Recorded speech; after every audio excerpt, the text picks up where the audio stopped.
नमस्कार दोस्तों, आज हम यूपीपीसीएस 2018 का सामान्य अध्ययन का पेपर डिस्कस करेंगे। तो चलिए शुरू करते हैं।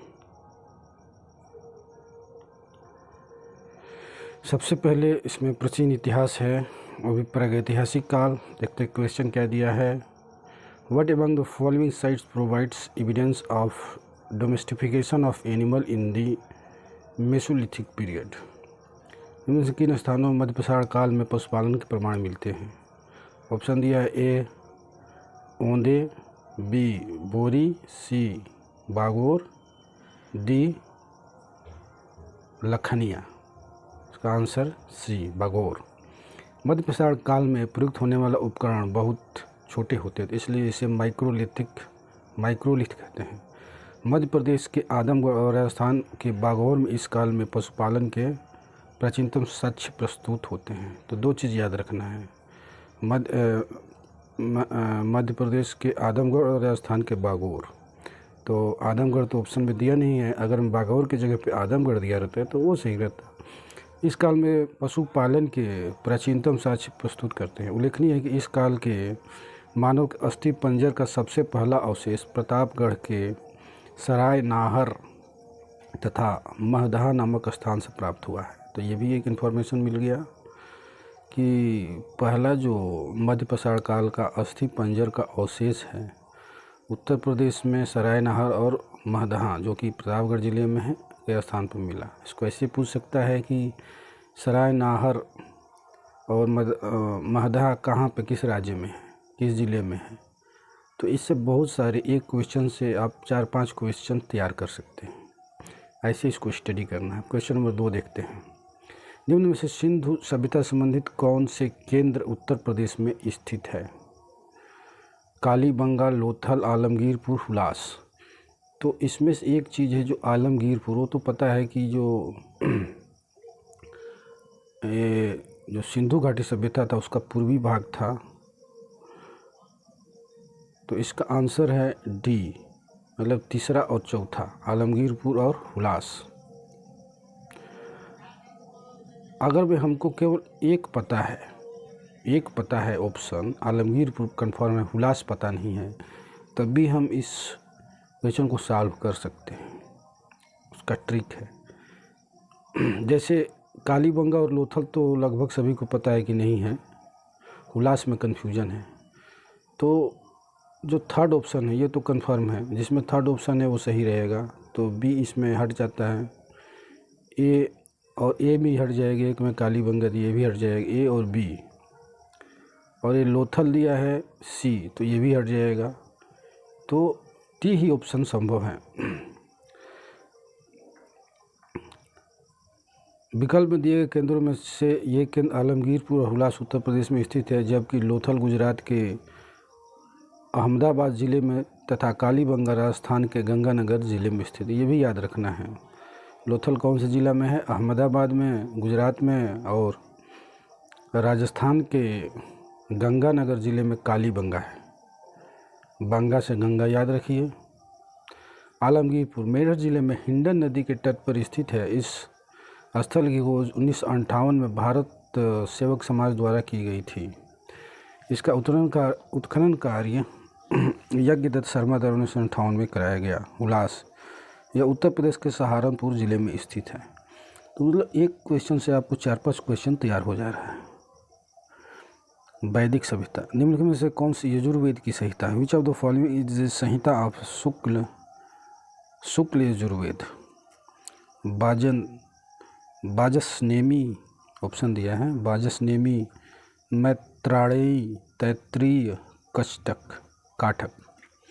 आंसर ए, उत्तर ए है। आयुर्वेद एक कर्मकांडी वेद है। इसमें विभिन्न यज्ञों से संबंधित अनुष्ठान विषयों का उल्लेख है। यह वेद अंशतः गद्य एवं पद्य दोनों में रचित है। यह 40 अध्यायों में विभाजित है। इसमें कुल 1990 मंत्र संकलित है। यजुर्वेद के कर्मकांडों को संपन्न कराने वाले पुरोहित को अधर्वयु कहा जाता है। यजुर्वेद की 2 शाखाएं हैं, शुक्ल यजुर्वेद और कृष्ण यजुर्वेद। शुक्ल यजुर्वेद को बाजसनेयी संहिता भी कहते हैं। इसकी भी शाखाएँ कड़ु और माध्यान्दिन है। कृष्ण यजुर्वेद की 4 शाखाएँ काठक संहिता, कष्ठिल संहिता, मैत्राणी संहिता और तैत्तिरीय संहिता। तो आंसर ए हो गया, इसका आंसर ए होगा बाजसनेयी। मौर्य एवं मौर्योत्तर काल। हाथी गुफा का अभिलेख किस शासक के विषय में जानकारी देता है? ए खारवेल। कलिंग शासक खारवेल के विषय में जानकारी का प्रमुख स्रोत हाथी गुफा अभिलेख है। उल्लेखनीय है कि हाथी गुफा अभिलेख उड़ीसा राज्य के भुवनेश्वर से 4-5 मील दूर पर पहाड़ी में स्थित है।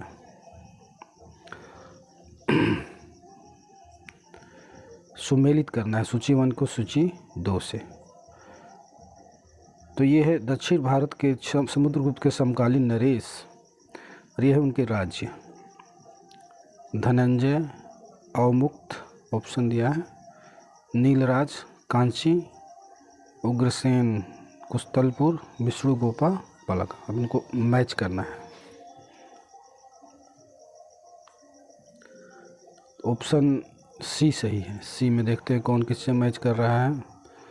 तो धनंजय जो है वो कुस्तलपुर का है, नीलराज अवमुक्त का है, उग्रसेन पलाक्का का है एंड विष्णुगोपा कांची का है। क्वेश्चन 6, पुष्यमित्र शुंग द्वारा 2 अश्वमेध यज्ञ किए जाने के बारे में जानकारी किस लेख से मिलती है? आंसर सी अयोध्या लेख। पुष्यमित्र शुंग 185 से 199 ईस्वी के विषय में जानकारी इसके अयोध्या अभिलेख से प्राप्त होती है, जो इसके राज्यपाल धनदेव से संबंधित है। इस अभिलेख से पता चलता है कि पुष्यमित्र शुंग ने 2 अश्वमेध यज्ञ करवाए। इसे संपन्न कराने का श्रेय पतंजलि को है। इसकी राजधानी पाटलिपुत्र थी। 2 statements are given below. One is labeled as assertion A and the other is reason R. नीचे 2 कथन, इसमें एक को कथन A तथा दूसरे को कथन R कहा गया है। Turki invasion on India were successful. There was no political unity in North India. Bharat पर तुर्की आक्रमण सफल हुए, उत्तर भारत में राजनीतिक एकता नहीं थी। Select the correct answer from the code given. Code दिया है ए तथा R are true, both A and R true and R is the correct explanation. ऐसे ऐसे both A R true but R is not the correct explanation, इस type का question पूछता है। तो A is true but R is false, ऐसे ऐसे A is false, तो कौन सा सही है? तो इसमें ए सही है। ये क्या है? ए, ये देखिए, both A and R true and R is the correct explanation of A, मतलब दोनों कथन सही है और आर कथन ए की सही व्याख्या है। क्योंकि तुर्की सफल हुए थे भारत में, जो मोहम्मद गोरी थे, जो सफल हुआ था ना भारत में, उस समय क्या था? पॉलिटिकल यूनिटी नहीं थी। जयचंद और पृथ्वीराज में झगड़ा चल रहा था। इवन बहुत सारे राजा में आपस, पृथ्वीराज का अलाउद्दीन से भी झगड़ा चल रहा था।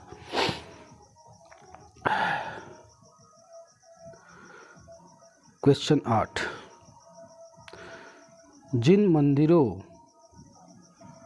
को कालक्रम निम्न मंदिरों कालानुक्रम में व्यवस्थित कीजिए और उनके नीचे दिए कुटुंब से उत्तर दीजिए।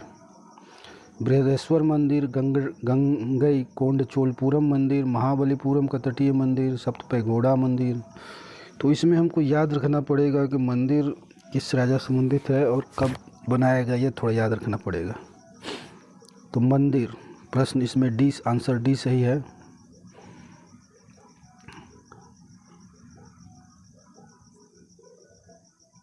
सबसे पहले सप्तपैगोड़ा मंदिर जो है, सप्तपैगोड़ा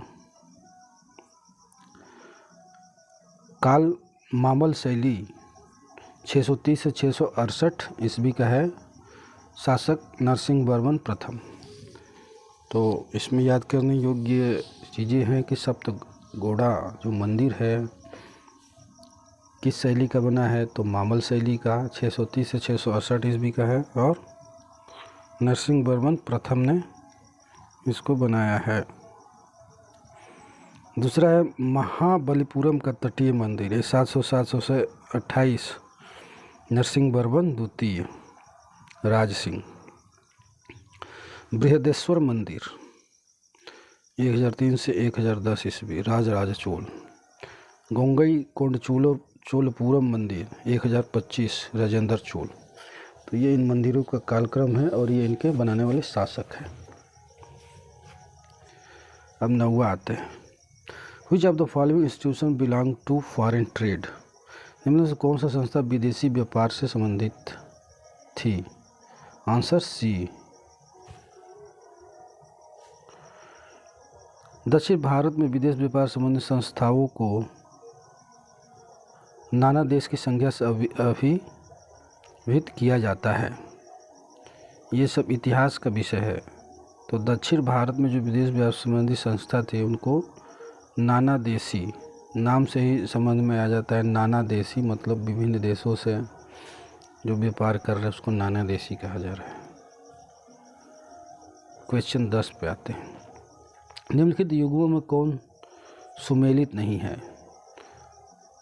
तो इसका आंसर ये है जो अदीना मस्जिद सुमेलित नहीं है। तो सही सुमेल देखते हैं, अदीना मस्जिद पश्चिम बंगाल, लाल दरवाज़ा मस्जिद जौनपुर, दाखिल दरवाज़ा गौड़ एंड 3 दरवाज़ा अहमदाबाद। उल्लेखनीय अदीना मस्जिद पश्चिम बंगाल का निर्माण बंगाल शासक सिकंदर शाह के काल में 1360 के आसपास हुआ था। नीचे 2 कथन दिए गए, एक कथन ये था उनको आर कहा गया है। देखते हैं, मध्यकालीन संस्कृत में लिखी गई अनेक पुस्तकों का फारसी में अनुवाद किया गया। ये तो सही है, किया गया। आरंभिक चिश्ती सूफी संत संगीत सभाओं जिसे समा कहा जाता था के शौकीन थे। आरंभिक चिश्ती सूफी, ये भी लगभग सही हो सकता है। देखते हैं इसका आंसर क्या। ऑप्शन दिया है वही आंसर, देखते हैं क्या है इसका आंसर। बी सही है। बी क्या है? Both A and R are true but R is not the correct explanation. समझिए, आर करेक्ट एक्सप्लेनेशन नहीं है।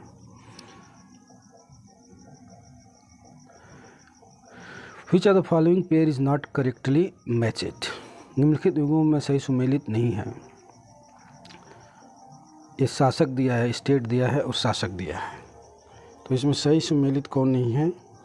बी सही सुमेलित नहीं है। वारंगल रामचंद्र देव गलत है। वारंगल का कौन है? वारंगल का रुद्रदेव है। रामचंद्र देव कहाँ का है? देवगिरी का। रामचंद्र देव देवगिरी का। और देख लेते हैं एक बार कौन शासक कहाँ का है।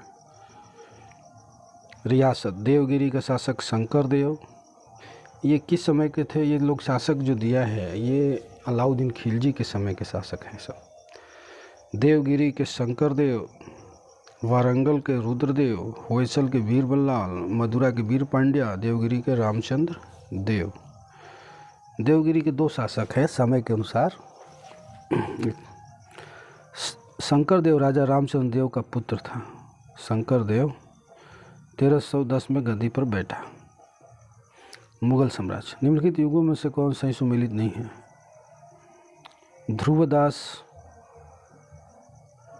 भाग नामावली, भगत नामावली, नाभादास, भक्तमाल, रसखान, रसिक प्रिया, ये सब उनकी रचना है। जो लेखक है, कलाकार है, उनकी ये जो रचना है। तो इसमें सी सुमेलित नहीं है। रसखान का रसिक प्रिया किसने लिखा था? केशव दास ने। तो ध्रुवदास का है भगत नामावली, नाभादास का है भक्तमाल, उस्मान का है Chitravali. Question number 14, the term chakla has been used in medieval Indian history sources this was.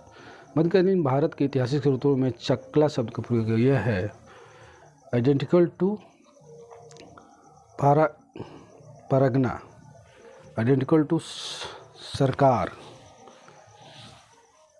ये है चकला। देखते हैं क्या है ये।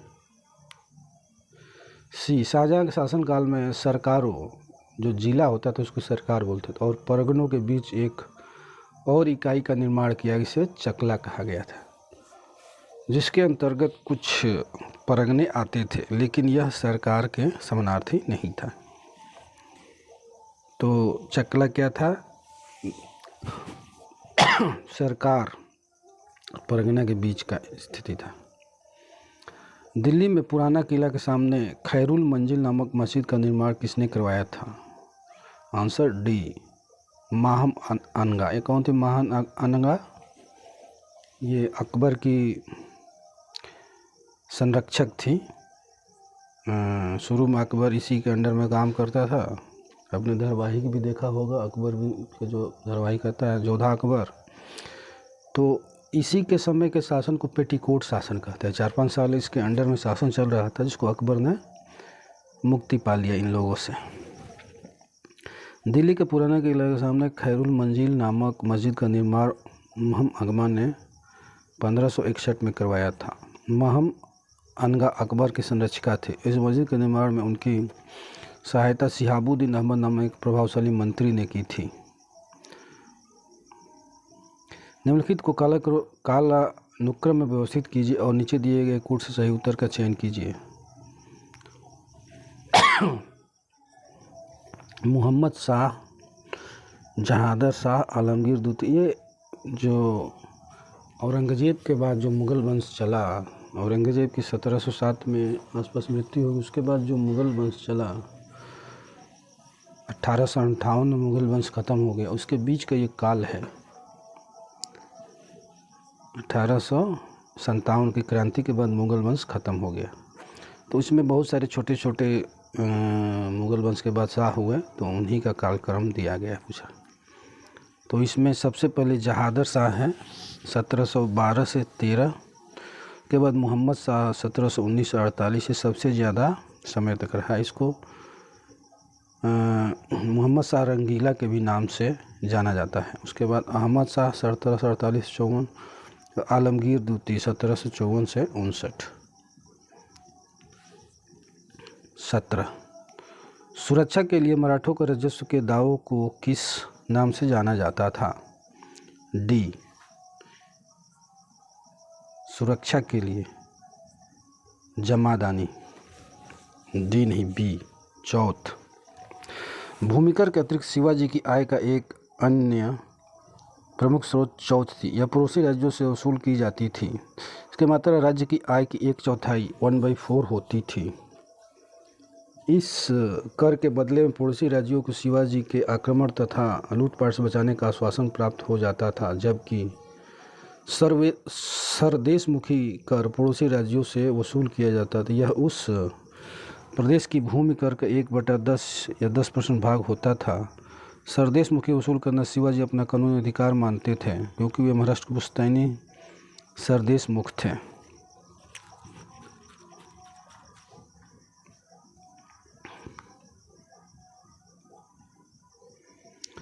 निम्नलिखित युगों में से कौन सही सुमेलित नहीं है? ये जो 1857 का विद्रोह हुआ, उस समय स्थान दिया है और वहाँ के विद्रोह का नेतृत्व किसने दिया है, किसने किया, उसके बारे में दिया है। तो इसमें कौन सम्मिलित नहीं है? संभलपुर, सुरेंद्र शाही, गंजम, राधा कृष्ण दंड सेना, कश्मीर गुलाब सिंह, लखनऊ लियाकत अली। तो इसमें डी सही सम्मिलित नहीं, लखनऊ लियाकत अली। लखनऊ में कौन किया था? बेगम हजरत महल। तो ये तो क्या है, हमको मान लो कि ये जो ऊपर वाला है ABC ऑप्शन तो हमको कम ही पता रहता है, लेकिन जो हम लोग उत्तर प्रदेश के हैं तो उत्तर प्रदेश का हमको पता है। तो ऐसे ही दिया है कि उत्तर प्रदेश वाला गलत दिया है, लखनऊ वाला, जो अधिकांश लोगों को पता है। तो इससे हमें ऐसे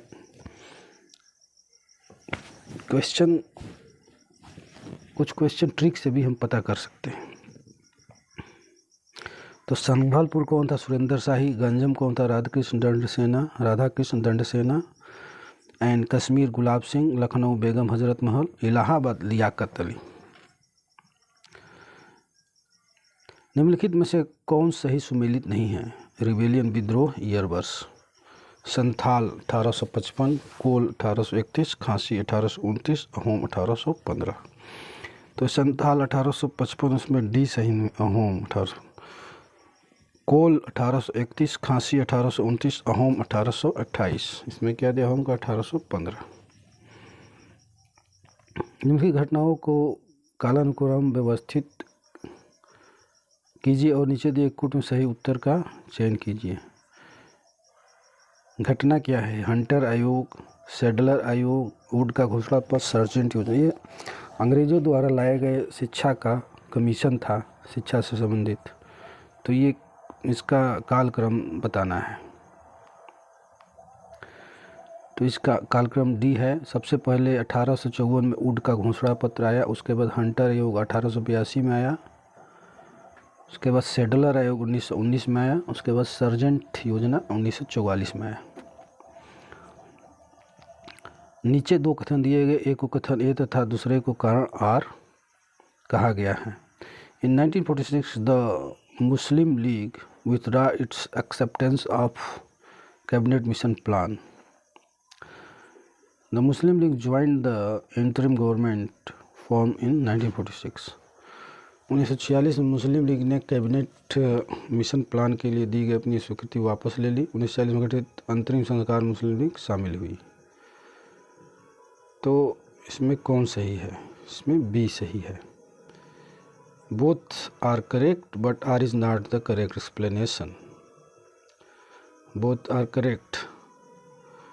29 मार्च 1946 को कैबिनेट मिशन भारत आया। कैबिनेट मिशन के सदस्यों में शामिल थे sir Stafford Cripps, A B Alexander और पैथिक लॉरेंस। प्रारंभ में मुस्लिम लीग ने कैबिनेट मिशन प्लान अपनी स्वीकृति दे दी थी, परंतु बाद में उसे स्वीकृति वापस ले ली तथा प्रस्ताव पारित कर स्वतंत्र पूर्ण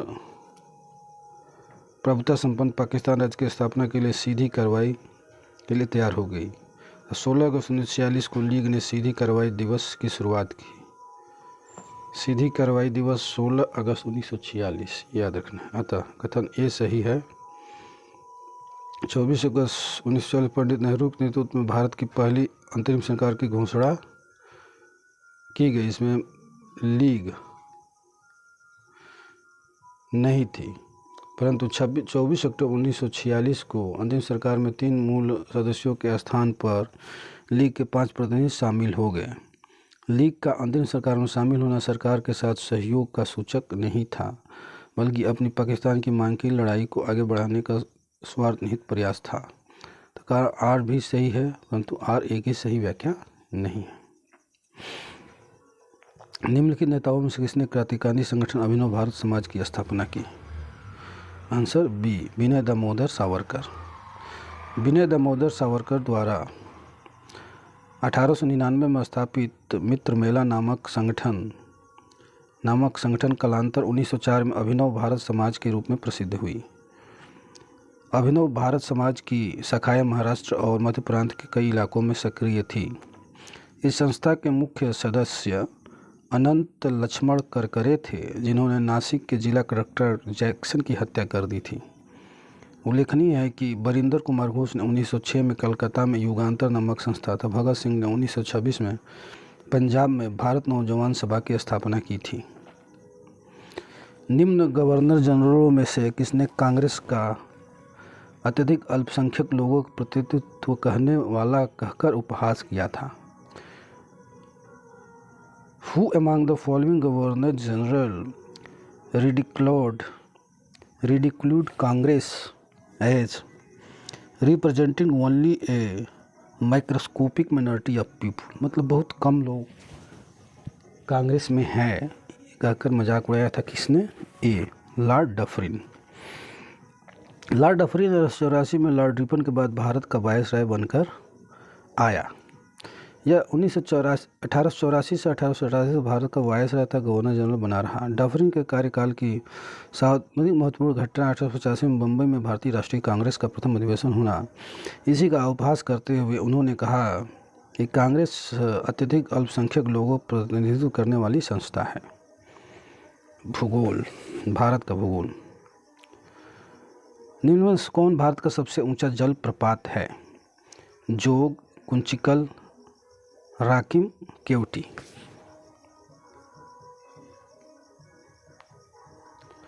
आंसर बी, भारत का सबसे ऊंचा जलप्रपात कुंचिकल 455 मीटर ऊंचाई, कर्नाटक राज्य के बराही नदी पर स्थित है, जबकि जोग जलप्रपात कर्नाटक के शरावती नदी पर 255 मीटर ऊंचा है। इसे महात्मा गांधी जोग और सप्पा जलप्रपात भी कहते हैं। केवटी जल प्रपात मध्य प्रदेश के रीवा जिले में महाना नदी पर चित्रकूट पहाड़ियों में स्थित है। भारत के निम्नलिखित राज्यों में से किसकी तटरेखा सबसे लंबी है? डी, गुजरात। क्यों? गुजरात का तटरेखा टेढ़ा मेढ़ा है इसलिए। भारतीय राज्यों के तटरेखा की लंबाई के अनुसार शीर्ष राज्य क्रमशः गुजरात, आंध्र प्रदेश, तमिलनाडु, केरल है। ध्यातव्य है कि द्वीपों समेत देश की कुल तटीय सीमा की लंबाई 7,515 किलोमीटर है। अतः स्पष्ट है कि सर्वाधिक लंबी तटरेखा गुजरात राज्य की है। भारत में कुल 9 तटीय राज्य हैं।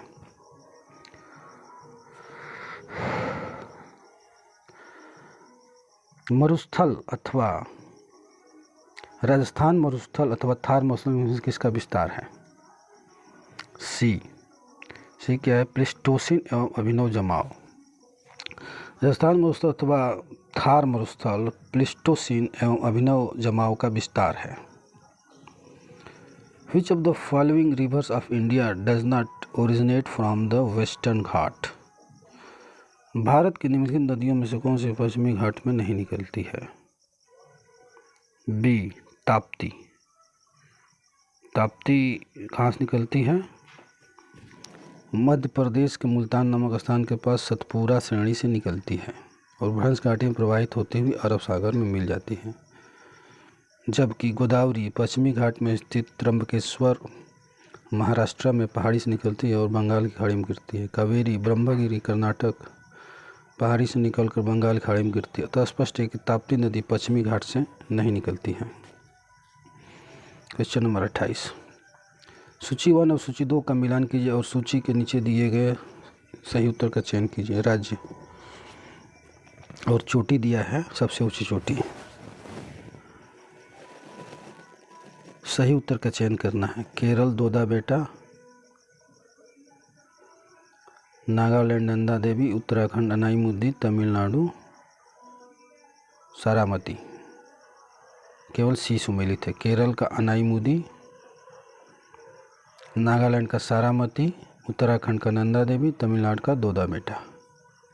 तो केरल का ऊंचा चोटी अनाईमुदी है, नागालैंड का सारामती है, उत्तराखंड का नंदा देवी है, तमिलनाडु का दोदा बेटा। Vegetation is the true index of climate.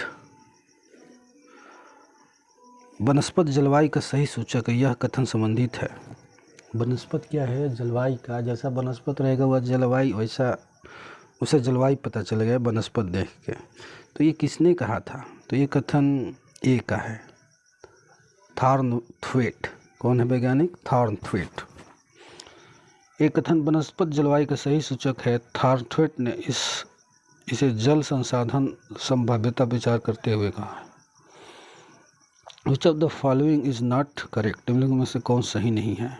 इसमें डी सही नहीं है। काली मिट्टी हिमालय क्षेत्र में पाई जाती है, बाकी सब सही है। काली मिट्टी को स्थानीय भाषा में रेगुर कहा जाता है। काली मिट्टी में आर्द्रता धारण करने की उच्च क्षमता होती है।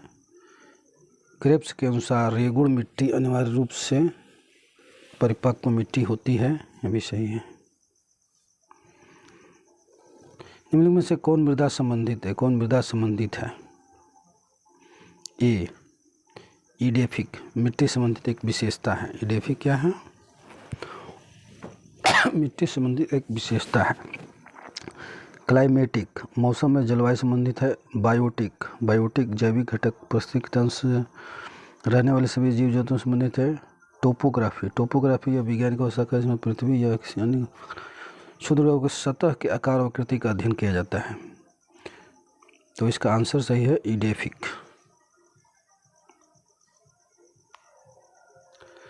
निम्नलिखित में से राज्यों में कौन इलायची एवं काली मिर्च का सबसे बड़ा उत्पादक है? आंसर सी। भारत में इलायची एवं काली मिर्च का सबसे बड़ा उत्पादक केरल है। इलायची के सर्वाधिक उत्पादन केरल के अल्पजा तथा काली मिर्च का सर्वाधिक उत्पादन इडुक्की जिले में होता है। वैश्विक गांव की संकल्पना विकास पर आधारित है। The development of concept of global village is based on C परिवहन एवं संचार का विकास। निम्नलिखित आंसर क्वेश्चन 34, निम्नलिखित राज्यों में से कौन सड़कों की लंबाई में भारत में प्रथम पायदान पर है? ए महाराष्ट्र। महाराष्ट्र भारत का एक राज्य जो भारत में के दक्षिण मध्य में स्थित है। सड़क की लंबाई क्रम में भारत में महाराष्ट्र प्रथम स्थान है। क्वेश्चन 35, निम्नलिखित देशों में से किसमें पम्पास घास का मैदान पाया जाता है? Answer A Pampas Argentina. घास के मैदान दक्षिण अमेरिका महाद्वीप के अर्जेंटीना देश में पाए जाते हैं। यह शीतोष्णकटिबंधीय घास का मैदान है तथा दक्षिण अमेरिका महाद्वीप के महत्वपूर्ण विशेषता है। क्यों शीतोष्णकटिबंधीय है? क्योंकि ये दक्षिणी ध्रुव के पास में है अर्जेंटीना। निम्नलिखित युगों में से कौन सही सुमेलित नहीं है? मरुस्थल देश, सोनरन संयुक्त राज्य अमेरिका, तक्लामाकन चीन,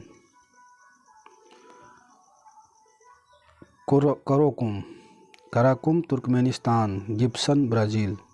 इसमें डी सही नहीं है। गिब्सन कहाँ है? ऑस्ट्रेलिया। सोनरन सही है संयुक्त राज्य अमेरिका, तक्लामाकन चीन है एंड कराकुम तुर्कमेनिस्तान। निम्नलिखित नदियों में किसके मुहाने पर पक्षी के पंजे की आकृति वाला डेल्टा बनता है? ए ह्वांग हो।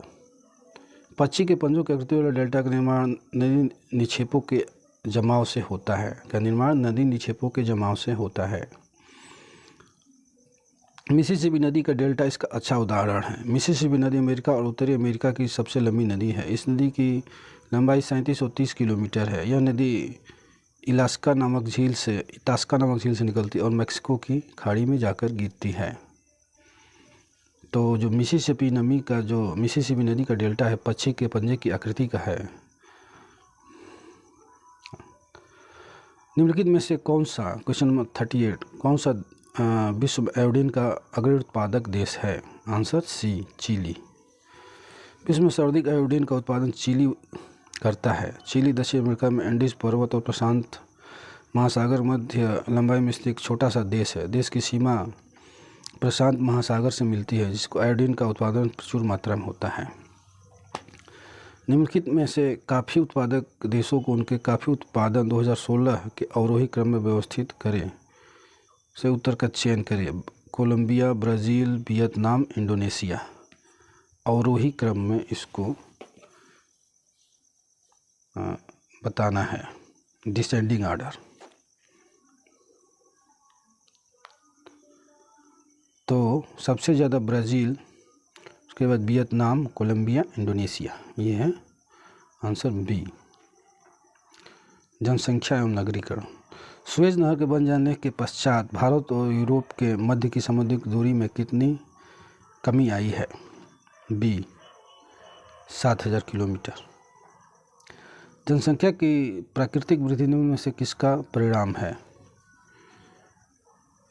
प्राकृतिक वृद्धि किसका परिणाम है? इसका आंसर डी है। ए तथा बी दोनों सही है। असंशोधित जन्म दर, असंशोधित मृत्यु दर। जनसंख्या की प्राकृतिक समृद्धि दर एक वर्ष में असंशोधित जन्म था असंशोधित मृत्यु दर के अंतर से ज्ञात किया जाता है। उल्लेखनीय है कि असंशोधित जन्म दर किसी वर्ष विशेष में जन्मे पंजीकृत कुल बच्चों की संख्या तथा उस वर्ष की कुल जनसंख्या के बीच अनुपात को कहते हैं। अतः विकल्प डी सही उत्तर है। निम्नलिखित में से कौन सा आर्थिक दृष्टि से सबसे ऊपर लेकिन लिंगानुपात के आधार पर सबसे नीचे है? मध्य प्रदेश, महाराष्ट्र, पश्चिम बंगाल, हरियाणा। तो लिंगानुपात के लिए सबसे खराब जगह तो हरियाणा का नाम सुना ही होगा आपने। तो आंसर में देखते हैं क्या है। आंसर में डी हरियाणा ही है। 2011 की जनगणना के अनुसार उत्तर प्रदेश के मुख्य जनपदों में किसमें महिला साक्षरता दर सबसे कम है? सी श्रावस्ती। 2011 की जनगणना के अनुसार निम्नलिखित राज्यों में से किसमें ग्रामीण और शहरी दोनों क्षेत्रों की शिशु लिंग अनुपात न्यूनतम है? सी हरियाणा।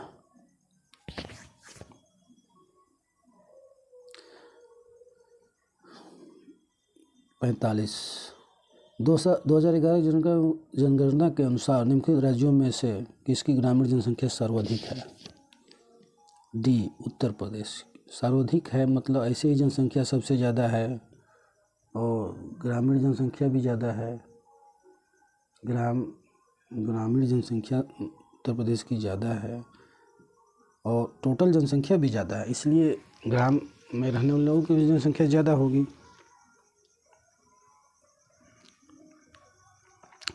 संयुक्त राष्ट्र के आर्थिक एवं सामाजिक मामलों के विभाग यूएनडेसा के अनुसार विश्व की कुल जनसंख्या कितना प्रतिशत शहरी क्षेत्रों में निवास करता है?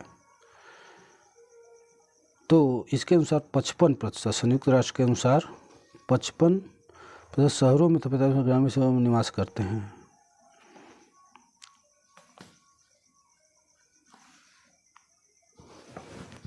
भारत के संविधान की प्रस्तावना में कितने प्रकार के न्याय, स्वतंत्रता, समानता एवं भ्रातृत्व का उसी क्रम में उल्लेख किया गया है?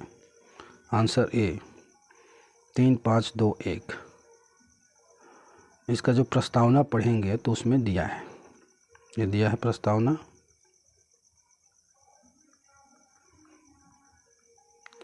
सर्वप्रथम संस्थात्मक सरकार किस देश में आरंभ की गई? A great Britain. भारत की संविधान सभा की अंतिम बैठक की सही तिथि बताइए। 50। सी 24 जनवरी 1950। भारत के संविधान किस भाग में हम नागरिकता संबंधित प्रावधानों को पाते हैं?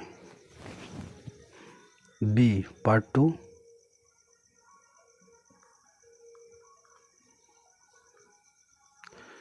राज्य केंद्रित निर्देशक तत्व सहज अध्ययन के लिए निम्नलिखित में से कौन से भागों में विभाजित किए जा सकते हैं? D all of the above.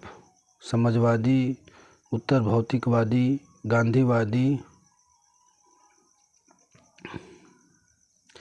52। निम्न में से किसके संबंध में राज्यसभा का अनन्य अधिकार है? C to recommend creation of new all India service. इसके बारे में राज्यसभा के बहुत सारे अधिकार है अनुच्छेद 312 के अंतर्गत। बिना अनुमति के कितने दिन संसद में अनुपस्थित रहने पर किसी सांसद को अयोग्य घोषित किया जा सकता है? बी 60 दिन। विच of the following can not be dissolve but abolish. निम्न में कौन किसे भंग नहीं किया जा सकता पर समाप्त किया जा सकता है? डी विधान परिषद। लोकसभा में केंद्र शासित प्रदेशों का सर्वाधिक प्रतिनिधित्व कितना हो सकता है? बी 20। निम्न में से कौन सा भारत में भाषा के आधार पर पहला राज्य था?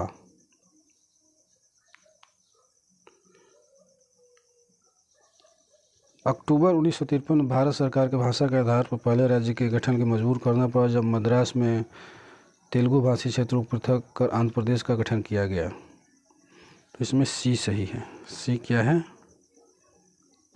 आंध्र प्रदेश।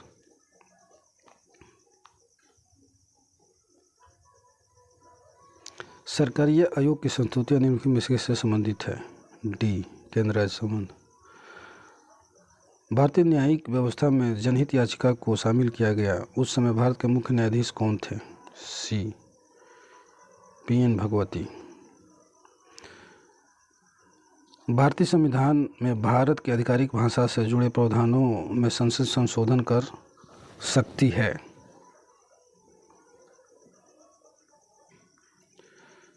ए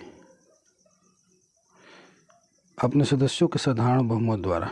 क्या संशोधन करना है? आधिकारिक भाषा।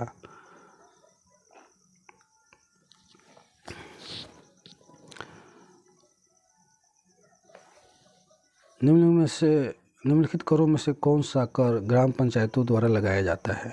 सी, स्थानीय मेलों पर कर। इनमें से किसके द्वारा मानव विकास सूचकांक सर्वप्रथम विकसित किया गया? ए, यूएनडीपी। मानव विकास सूचकांक स्वास्थ्य, शिक्षा व जीवन के स्तर के आधार पर तैयार किया गया यूएनडीपी का सूचकांक है। निम्न में से कौन भारत में ग्रामीण रोजगार का सबसे बड़ा कार्यक्रम है? 62 का ए। 62 का ए क्या है? मनरेगा। निम्न में से कौन सा लॉरेंस वक्र द्वारा मापा जाता है?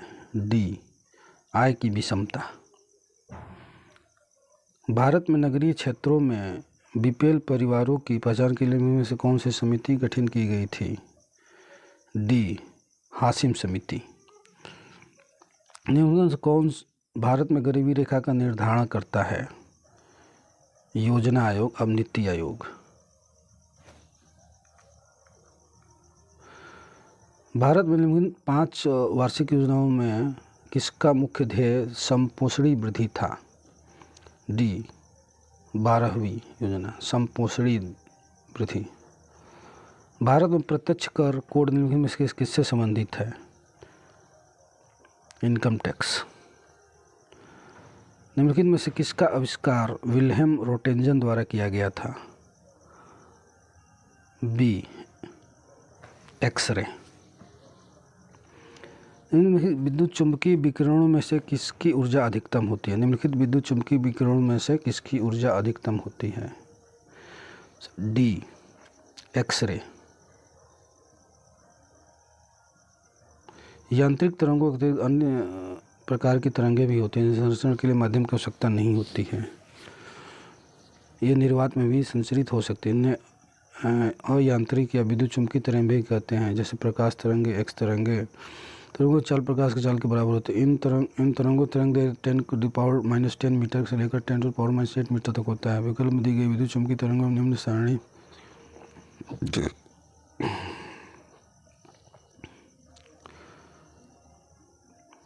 निम्नलिखित तत्वों में कौन अर्धचालक है? B, silicon.